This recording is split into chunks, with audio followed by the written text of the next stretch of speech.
আমি একটি কথা বলতে চাই, অনেক বক্তব্য শুনেছেন। আজ থেকে 275 বছর আগে ব্রিটিশ ইস্ট ইন্ডিয়া কোম্পানির মাধ্যমে এই ভারতবর্ষ 190 বছর শাসন করেছিল। এই ব্রিটিশ বিরোধী আন্দোলনে এই ভারত উপমহাদেশের সবচেয়ে ভূমিকা ছিল আলেম ওলামাদের, বলুন ঠিক কিনা? এই আলেম ওলামা যখন জেগে উঠল ব্রিটিশ বিরোধী আন্দোলনে, এই ভূমিতে আল্লাহর আইন চালু করার জন্য আলেমদের ভূমিকা এত গতিপূর্ণ হয়েছিল, যার কারণে পাকিস্তানের জিন্না সাহেব বলেছিলেন কোরআনকে হাতে নিয়ে, this is the our constitution, কোরআন মুসলমানের জন্য জীবন ব্যবস্থা। এরপরে 190 বছর পর এই 47-এর আন্দোলনে পাকিস্তান তৈরি হলো, কিন্তু দেখা গেল ধর্মনিরপেক্ষ মতবাদ দিয়া 24 বছর মানুষকে গোলামির ফাঁদে রেখে রেখেছিল। এরপরে মুসলমান যখন জাগলো না, আলিম ওলামা যখন জাগলো না, তখন দেখা গেল 24 বছর পর 1971 সনে পৃথিবীর সবচেয়ে সৈন্য শক্তি 54 বছর বাংলাদেশ শাসন করেছে। এরপরে আল্লাহর মেহেরবানিতে আমাদের বড়দের প্রচেষ্টা ফেল করেছে, যখন ছাত্র সমাজকে আল্লাহ তাআলা সাহায্যের হাত বেরিয়ে দিয়ে বাংলাদেশে একটা সুযোগ তৈরি করে দিয়েছে। আমার বিশ্বাস আজকের এই সুযোগ যদি বাংলাদেশের আলেম ওলামা মুসলমান ভাইয়েরা আমরা কাজে যদি লাগাতে না পারি, আমার কেমন যেন মনে হয় আরো 108 বছরেও বাংলাদেশের শান্তি কায়েম করা সম্ভব নয়। আমি উদাত্ত আহ্বান জানাই বগুড়ার আলিম সমাজকে, আমরা যেভাবে মসজিদে নেতৃত্ব দিই, এই নেতৃত্বে সমাজ ভালো হবে না। ঈদগাহে নেতৃত্ব দিই, এই নেতৃত্বে সমাজ ভালো হবে না। নেতৃত্ব দিতে হবে বাংলাদেশের পার্লামেন্টে, যে চেয়ারে বসলে আল্লাহর আইন কায়েম হবে, সেই আইন কায়েমের সদস্য আমরা ঢাকাতে পাঠাতে চাই। এই বাংলাদেশে 151 জন এমপি যদি ঢাকায় পাঠাতে পারি, ইনশাআল্লাহ টুমরো বাংলার মস্তদে কোরআনের পার্লামেন্ট কায়েম হতে পারে। বাংলাদেশে কোরআন কায়েম হোক, এটা কি আপনারা দেখতে চান? কারা কারা দুহাত তুলে আল্লাহকে দেখান, নারায়ে তাকবীর, নারায়ে তাকবীর। আল কোরআনের আলো, আল কোরআনের আলো। গত বছর এই সময়ে অনেক আলেম ওলামা আমরা শারীরিক সুস্থ থাকলেও মানসিক প্রশান্তি ছিল না। এই সময় মনের মধ্যে সবসময় একটা ভয়, না জানি কি হয়। আজরাইল ধরার আগে পুলিশ ধরার ভয়, এরকম একটা পরিস্থিতি থেকে গত বছর 5ই আগস্ট ছাত্র জনতার জীবন এবং রক্ত দেওয়ার কারণে হাজার হাজার ছাত্র জনতা জীবন দিয়েছে এবং হাজার হাজার ছাত্র জনতা পঙ্গুত্ব বরণ করেছে। এর বিনিময়ে আমরা একটা সুযোগ পেয়েছি কথা বলার, সুযোগ পেয়েছি ইসলামী আন্দোলন করার, আমরা একটা সুযোগ পেয়েছি সুন্দর পরিবেশ। কিন্তু সেই পরিবেশকেও ঘোলাটে করার জন্য একদল এক পায়ে দাঁড়িয়ে গেছে। তারা আলেম ওলামার ঐক্যকে নানা রকমভাবে উপস্থাপন করতেছে যে আলেমরা কোনোদিন ঐক্য হতে পারবে না, কারণ আলেমদের মধ্যেই আমরা ছোটবেলা থেকে দেখেছি দুইটা গ্রুপ, একটা আলিয়া গ্রুপ, একটা কওমি গ্রুপ। আবার আলেমদের মধ্যে যে দল, সে দলের মধ্যেও আকীদাগতভাবে নানা রকম বিষয়ে প্রশ্ন তুলে আলেমদেরকে বিচ্ছিন্ন করার চেষ্টা করা হয়েছিল। কিন্তু এই বছর আল্লাহ পাকের রহমতে সমস্ত আলেম ওলামা, সব ঘরানোর আলেম ওলামা এক প্ল্যাটফর্মে এসেছে। পাক আমাদেরকে আসার তৌফিক দিয়েছেন। আল্লাহ পবিত্র কালামুল্লাহ শরীফে বলেন, নিশ্চয় যারা বলবে আল্লাহ আমার রব, শুধু বলবে না, এর প্রতি যারা ইস্তেকাম থাকবে, কায়েম থাকবে, অটল থাকবে। আল্লাহর এই কথার উপরে, রজ্জুর উপরে অটল থাকতে গেলে দুনিয়ার কোনো মানুষের আইনের দ্বারা সম্ভব নয়, মানুষের তৈরি আইন দিয়ে সম্ভব নয়। আল্লাহর কোরআনের আইন, আল্লাহ রাসূলের বিধান দ্বারাই সম্ভব।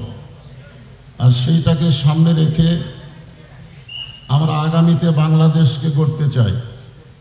আর সেই বাংলাদেশ গড়তে গেলে আলেম ওলামা ছাড়া এটা গড়ার কোনো বিকল্প রাস্তা নেই। আমি সমস্ত আলেম ওলামাদেরকে উদ্দেশ্য করে বলছি যে আমরা সবাই কোনো না কোনো মসজিদের খতিব, কোনো না কোনো মসজিদের ইমাম। যারা মসজিদের খতিব, আমাদের প্রত্যেকের কথা এক হবে। এখন থেকে নির্বাচন পর্যন্ত আমাদের প্রত্যেকটি কথাই হবে বাতিলের বিরুদ্ধে, হকের পক্ষে। আল্লাহ বলেছেন, তোমাদের কোনো ভয় নাই, তোমাদের কোনো চিন্তা নাই। আসলে আমাদের সঙ্গে আছেন কে? আমরা সবাই এক বাক্যে স্বীকার করি, স্বাধীনতার পর থেকে আজ পর্যন্ত আমরা সব কিছু দেখেছি। আমার আগে এক ভাই বললেন, সব দেখা হলো শেষ, আগামীতে আমরা দেখব আল্লাহর কোরআনের বাংলাদেশ। আর সেই কোরআনের বাংলাদেশ দেখতে গেলে একমাত্র নবীদের ওয়ারিস আলেম ওলামা ছাড়া এটা কখনোই সম্ভব নয়। আমি আপনাদের সবাইকে বলবো, এখান থেকে আমরা যাওয়ার পরে আর কোনো আকীদাগত, আর কোনো মাসলাগত কোনো কথা না বলে সবাই মিলেমিশে ঐক্যভাবে যেন ইসলামী আন্দোলনের পক্ষে, কোরআন বিজয়ের পক্ষে আমরা যেন কাজ করতে পারি। আল্লাহ যেন আমাদের সবাইকে সে তৌফিক দান করে। সকলে বলে আল্লাহুম্মা আমিন। প্রিয় বগুড়াবাসী, আল্লামা ইকবাল রহমাতুল্লাহ আলাইহির একটি শের দিয়ে আমি শুরু করতে যাচ্ছি। হরমে পাক ভি, कुरान भी एक भी अल्लाह भी मुसलमान भी एक, कुछ बुरी बात थी जो ते जो मुसलमान भी एक। আল্লামা ইকবাল বলেছিলেন, হে মুসলমান, আমাদের কোরআন এক, আমাদের কিবলা এক, আমাদের নবী এক, বরং সব যদি এক হয়, বলো আমাদের দল হবে একটা, সেই দলের নাম হলো ইসলাম। সুতরাং সেই আল্লাহ পাক ইহুদি এবং খ্রিস্টানগুলি সে প্রতি বছর $35 বিলিয়ন খরচ করে শুধু ওলামাদের মধ্যে যেন ঐক্যবদ্ধ না হয়, সেই জন্য সেই টাকা খরচ করে। আজ নবী করিম সাল্লাল্লাহু আলাইহি ওয়াসাল্লাম বলেছেন, যেই জাতির ওলামারা ঐক্যবদ্ধ হবে সেই দেশ সোনার দেশ হবে, সেই সমাজ সোনার সমাজ হবে।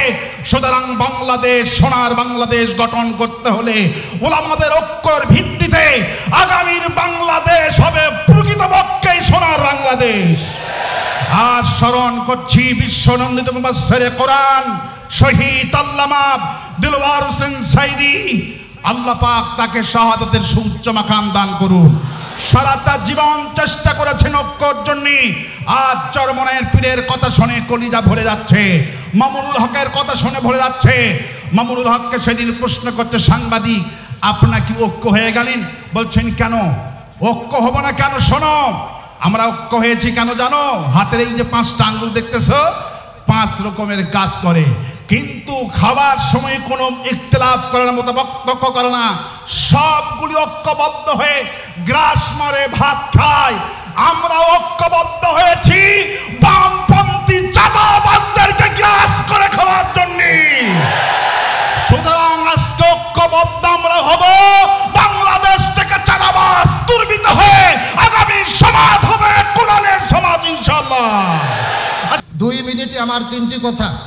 আমরা এখানে এসেছি ওলামা সম্মেলনে। আমরা বলে থাকি আল ওলামা ওয়ারাসাতুল আম্বিয়া, আলেমগণ হলেন নবীগণের ওয়ারিস। প্রথম নম্বর কথা, নবীগণের ওয়ারিস হিসেবে আলেমদের দায়িত্ব কি? রসুল পৃথিবী থেকে বিদায় নিয়ে চলে গেছেন, আর পৃথিবীতে আসবেন না। সুতরাং আমরা যদি নবীর উত্তরসূরি হিসেবে দাবি করি, রসুলের রেখে যাওয়া দায়িত্ব পালন করতে হবে। রসুলের মূল মিশন এবং ভীষণ কি ছিলেন, এই সম্পর্কে আল্লাহ তাআলা পবিত্র কোরআনুল কারীমের 3টি জায়গার মধ্যে একই বক্তব্য দিয়েছেন। সূরা তাওবার 33 নম্বর আয়াত, সূরা আল ফাত 28 নম্বর আয়াত, সূরা সফ 9 নম্বর আয়াত। আল্লাহ তাআলা বলেন হুয়াল্লাযী আরসালা রাসূলাহু বিল হুদা ওয়া দীনিল হাক্কি লিইয়ুযহিরাহু আলাদ দীনি কুল্লিহি ওয়ালাউ কারিহাল মুশরিকুন। আল্লাহ বলেন আমি নবীকে পৃথিবীতে প্রেরণ করেছি রসুলের মূল মিশন এবং ভীষণ শুধু নামাজ রোজা হজ যাকাত নয়, বরং পৃথিবীতে অবস্থিত সমস্ত তন্ত্র মন্ত্র জীবন ব্যবস্থার উপরে যেন তিনি ইসলামকে বিজয় করতে পারে। তাহলে রসুলের মূল দায়িত্ব ছিল জমিনে দিন বিজয় করা। এটা কি শুধু রসুলের দায়িত্ব না? আল্লাহর কোরআন বলেছেন ওমা ওয়াসাইনা বিহি ইব্রাহিমা ওয়া মূসা ওয়া ঈসা আন আকিমুদ্দিন ওয়া লা তাতাফাররাকু ফি। আল্লাহ বলেন এই জমিনের ভেতরে হযরত মূসা, ঈসা, ইব্রাহিম আলাইহিস সালাম যত নবী রাসূল প্রেরণ করেছি সব নবী রাসূলের দায়িত্ব ছিল তারা যেন জমিনে দিন কায়েম করে। তোমরাও যদি মুসলমান হও এই জমিনে দিন কায়েমের আন্দোলন করতে হবে, এই ব্যাপারে কোনো মতপার্থক্য করা যাবে না। আপনি কামিল মাদ্রাসার প্রিন্সিপাল চাকরি করতেছেন করেন, আপনি বিশাল একটা কওমি মাদ্রাসার মুহতামিম মাদ্রাসা চালাচ্ছেন চালান, আপনি চাকরি করতেছেন করেন, তবে মুসলমান পরিচয় যদি দেন এই জমিনে দিন কায়েমের ব্যাপারে কোনো মতভেদ করা যাবে না, এটাই ঈমানের দাবি। সুতরাং আজকের এই প্রোগ্রাম থেকে আমি সর্বশেষ পরিষ্কার করে বলতে চাই, বাংলাদেশে যদি মুসলমান হয়ে দিন কায়েমের পক্ষে কাজ করতে চাই, নতুন যে সময় এসেছে আজকে আমাদের ওলামায়ে কিরাম ঐক্যবদ্ধ হতে হবে। একতাবদ্ধ যদি আমরা হতে পারি আগামী ভবিষ্যতে আর কোনো জালেম স্বৈরাচার মাথা চারা দিতে পারবে না। 2 নম্বর কথা, লাকাদ কানা লাকুম ফি রাসূলিল্লাহি উসওয়াতুন হাসানাহ। আমরা যদি শ্রেষ্ঠ বাবা হতে চাই নবীর তরিকায় হতে হবে, শ্রেষ্ঠ ব্যবসায়ী হতে চাই নবীর তরিকায় হতে হবে, আমরা যদি শ্রেষ্ঠ রাষ্ট্রপ্রধান হতে চাই সেটাও নবীর তরিকায় হতে হবে। তার মানে যারা মসজিদের ইমাম হবে তাকেই সমাজের নেতৃত্বর ভার গ্রহণ করতে হবে। সুতরাং বাংলাদেশে যদি শান্তি চাই, ওমান আরাদা আন যিকরি ফাইন্না লাহু মাঈশাতান দঙ্কা। কোরআন ছাড়া যারা জীবন পরিচালনা করে এদের জীবনে কোনো শান্তি থাকে না। স্বাধীনতার 54 বছর পার হয়ে গেছে, একদল এসেছে আর একদল চলে গেছে, শান্তি পায়নি। সুতরাং শান্তির জন্য আজকের আলোচনার ঘোষণা, এই বাংলাদেশে সব দল দেখা শেষ, আগামীতে আলেমদের নেতৃত্বে কোরআনের বাংলাদেশ। সুতরাং বাবার নীতি, স্ত্রীর নীতি, বইয়ের নীতি, চাচার নীতি, চাচির নীতি, ধর্মনিরপেক্ষতাবাদ, জাতীয়তাবাদ, সোশ্যালিজম, ক্যাপিটালিজম, ভারতের নীতি, আমেরিকান নীতি দিয়ে এই বাংলাদেশে শান্তি কায়েম হবে না যতদিন না পর্যন্ত আমরা কোরআনের নীতি পার্লামেন্টে কায়েম করতে পারি। সুতরাং আগামী ভবিষ্যতে বাংলার জমিনে কোরআনকে বিজয় করার জন্য আমরা সকল ঐক্যবদ্ধ আছি তো ইনশাআল্লাহ। সুতরাং কওমি আলিয়া হেফাজত জামাত ইসলাম চরমনাই আর কোনো ভেদাভেদ নেই। আগামীর বাংলায় কোরআন বিজয়ের জন্য একতাবদ্ধভাবে কাজ করতে কারা কারা রাজি দুটি হাত আল্লাহকে তুলে দেখান। লিল্লাহি তাকবীর। আল্লাহ তাআলা নবীদেরকে নেতা বানিয়েছিলেন, নবী আর কোনোদিন আসবে না, অতএব আলেমরাই হচ্ছে জাতির নেতা। জাতির নেতারা যতদিন নেতৃত্ব দিয়েছিল পৃথিবীতে ততদিন পৃথিবীতে শান্তি বজায় ছিল। আজকে জাতির নেতারা নেতৃত্ব দিচ্ছে না বলেই অশান্তি। সুতরাং আগামীর বাংলাদেশ তথা পৃথিবীকে যদি আবার শান্তিতে ভরে দিতে হয় তাহলে জাতির নেতৃবৃন্দকে আবার নেতৃত্বের দায়িত্ব কাঁধে নিতে হবে। সম্মানিত হাজিরিন, ফাতহুল বারীতে ইবনে হাজার আসকালানী রাহমাতুল্লাহি আলাইহি বলেছেন, আল উলামা ওয়ারাসাতুল আম্বিয়া।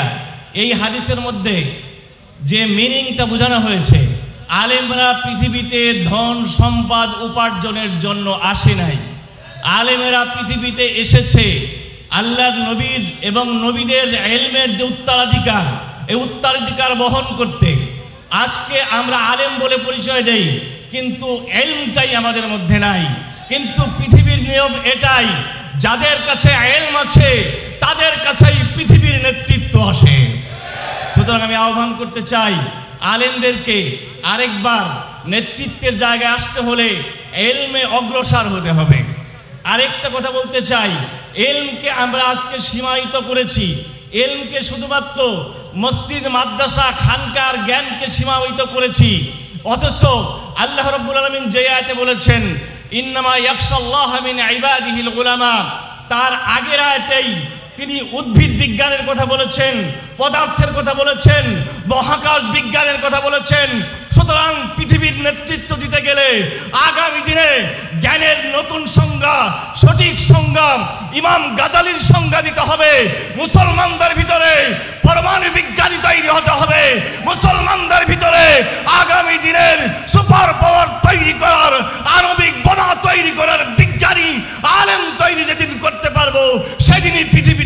মুসলমানদের নেতৃত্ব আসবে ইনশাআল্লাহ। এই আহ্বানটুকু রেখেই হযরতে আলীর কথা, রদিনা কিসমত আল জব্বারি ফিনা লানা ইলমুন ওয়ালিল আদাই মালুন, আমরা আমাদের মহান প্রতিপালকের বন্টনে খুশি হয়ে গেছি। ওদের আছে জ্ঞান, ওদের আছে ধন সম্পদ, আর আল্লাহ আমাদেরকে দিয়েছেন জ্ঞান। এই জ্ঞানের শক্তিতে বলিয়ান হয়ে, ঐক্যবদ্ধ হয়ে আগামীর বাংলাদেশ ইসলামের বাংলাদেশ না করে আমরা নিথর হব না, নিস্তব্ধ হব না। আল্লাহর জমিনে আল্লাহর দ্বীন কায়েম করেই ছাড়বো ইনশাআল্লাহ। কোরআনে কারীম সূরাতুল ফাতিরের 32 নম্বর আয়াত আল্লাহ পাক বলেন, আমি যে কিতাব কোরআনে কারীম দুনিয়াতে দিয়েছি এইটার উত্তরাধিকারী হযরত উলামায়ে কেরাম। এই উলামায়ে কেরামদের ভিতরে 3টা গ্রুপ হবে। 1 নম্বর গ্রুপ কোরআন পাওয়ার পরে কোরআনের প্রতি আমল তো থাকবেই না, বরং তারা জালেমদের সহায়ক ভূমিকা পালন করবে। 2 নম্বর এমন কিছু আলেম থাকবে যারা মাঝামাঝি অবস্থান করবে। কোরআন থাকলো কি থাকলো না, হাদিস থাকলো কি থাকলো না, কোরআনের নিজাম পৃথিবীতে আছে না নাই, এই সব বিষয়ে কোনো চিন্তা নাই। ওনার ইমামতি থাকলেই যথেষ্ট, ওনার ওয়াজ থাকলেই যথেষ্ট। বরং এই সমস্ত লোকেরা মাঝামাঝি থাকে, এইটাও আল্লাহ পাকের কাছে গ্রহণীয় নয়, পছন্দনীয় নয়। সর্বশেষ আল্লাহ পাক বলেন, অমিনহুম সাবিকুম বিল খায়রাতি বিইذনিল্লাহ, তাদের ভিতরে একটা গ্রুপ থাকবে কল্যাণের জন্য, সতের জন্য, হকের জন্য, কোরআন প্রতিষ্ঠার জন্য নিজের জীবনকে বাজি রেখে ময়দানে ঝাঁপিয়ে পড়ে তারা। সুপ্রিয় উপস্থিতি, আমরা মনে করি আজকের এই উলামা মাশায়েখ সম্মেলনে আমাদের প্রত্যেকটা মানুষের, প্রত্যেকটা উলামায়ে কেরামদের একটাই প্রতিনিধিত্ব, কি বলে প্রতিধ্বনি হওয়া দরকার। আমরা হক কায়েমের জন্য জীবন বাজি রেখে সমাজে কাজ করব ইনশাআল্লাহ। সম্মানিত উপস্থিতি, রাসূলের যে হাদিস সেটা হলো সমাজের 2টা গ্রুপ থাকবে, একটা হলো উলামায়ে কেরাম আর একটা হলো উমারা, নেতৃস্থানীয় লোকেরা। এই 2 গ্রুপ যদি ভালো হয়, রাসূল বলেন গোটা সমাজ ভালো হবে, সব মানুষ ভালো হবে। আর এই 2 গ্রুপ যদি খারাপ হয়, গোটা সমাজ, দেশ সব কিছু খারাপ হবে। আমরা মনে করি এই 2 গ্রুপ হচ্ছে একটা গাড়ির ড্রাইভার তুল্য। আজকে গাড়িটা, সমাজরূপী গাড়িটা কোন দিকে যাচ্ছে, কোন দিকে মোড় নিচ্ছে, অ্যাক্সিডেন্ট হচ্ছে কিনা, আলেমরাই সবচাইতে বেশি বোঝে, জোরে কোন ঠিক কিনা। সুতরাং আগামী নির্বাচনে আলেমদেরকে অত্যন্ত সুদৃঢ় ঐক্য গড়ে তুলতে হবে। আলেমদেরকে ছাড়া বাংলাদেশে কেউ ক্ষমতায় যেতেও পারবে না, ক্ষমতায় থাকতেও পারবে না ইনশাআল্লাহ। আমি আপনাদের কাছে কি এরকম সুদৃঢ় ঐক্য স্থাপনের জন্য আশাবাদ ব্যক্ত করতে পারি? কারা কারা রাজি আছেন? দুহাত তুলে আল্লাহকে দেখান। সর্বশেষ একটি কথা, কোরআনে কারীম সূরা আন-নাহলের 43 নম্বর আয়াতে আল্লাহ পাক বলেছেন, ফাসআলু আহলা যিকরি ইন কুনতুম লা তা'লামুন। কিছু যদি না জানো, কিছু যদি না বোঝো, আলেমদের জিজ্ঞাসা করো। বাংলাদেশের কত সমস্যা আছে, সব সমস্যার সমাধান আলেমগণ কোরআন থেকে দিয়ে দেবে ইনশাআল্লাহ। সুতরাং আগামীর যারা ক্ষমতায় যাবেন, আসবেন, তাদেরকে, আলেমদেরকে সাথে নেওয়ার জন্য অনুরোধ করছি। আল্লামা দেলোয়ার হোসেন সাঈদীকে বিদায় করে যেরকম আগুন নিয়ে খেলা করেছেন, এইরকম খেলার জীবনে যদি কেউ করেন, বাংলাদেশের মসনদে আসার স্বপ্ন আর দেখার সুযোগ হবে না ইনশাআল্লাহ। সবাইকে ঐক্যবদ্ধ হওয়ার আহ্বান জানিয়ে রাসূলুল্লাহর সুন্নাহ কোরআনকে কায়েমের জন্য একতাবদ্ধ হওয়ার ভূমিকা রাখার আহ্বান জানিয়ে আমার কথা শেষ করছি। ওয়া মা আলাইনা ইল্লাল বালাগ। আসসালামু আলাইকুম ওয়া রাহমাতুল্লাহি ওয়া বারাকাতুহু।